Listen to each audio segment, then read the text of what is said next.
Nut butters are, and nuts in general, are high concentrations of fat.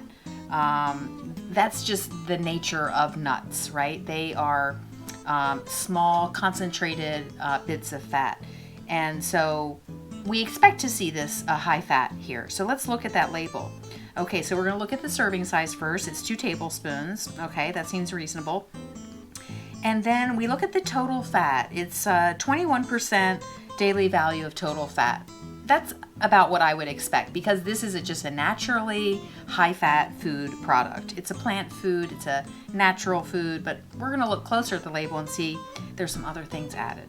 So this is made from roasted peanuts, and the label says contains 2% or less of fully hydrogenated vegetable oils, in parentheses, rapeseed and soybean, and mono and diglycerides, molasses, sugar, and salt.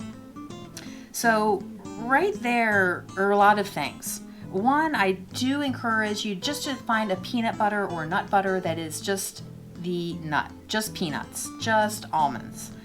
Here we have some other stuff added. And what is this 2% or less stuff? Well, fully hydrogenated vegetable oils, that means trans fat. And trans fat is a big, you want to avoid trans fats. They are harmful to our health. But because this product contains 2% or less per serving, they don't have to declare trans fats in the nutrition facts label. It says 0 trans fats.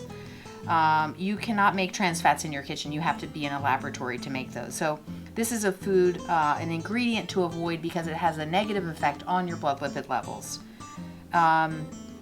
In addition, adding the molasses, the sugar, the salt, that's part of what makes it taste good. But it's like, do I want peanut butter or do I want peanut butter with all this stuff? And sometimes coconut oil or palm oil is added. I just, in general, encourage you to avoid nut butters like that. So you can choose like the Fresh Grind. Adams is a good brand. And if you're thinking, well, I don't want to stir it and it's so messy and then I have to stir it all the time and it's kind of inconvenient, I would just say if you do get the natural peanut butter, you just have to stir it one time. Some good upper body exercise, some good upper body resistance, and stir it one time. Go in the sink, stir it up, close it back up, and then put it in the refrigerator and it won't separate. So those are my thoughts on peanut butter. And considering that it is a high-fat food, just being mindful of your serving size.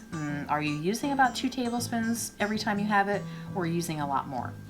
Just some food for thought.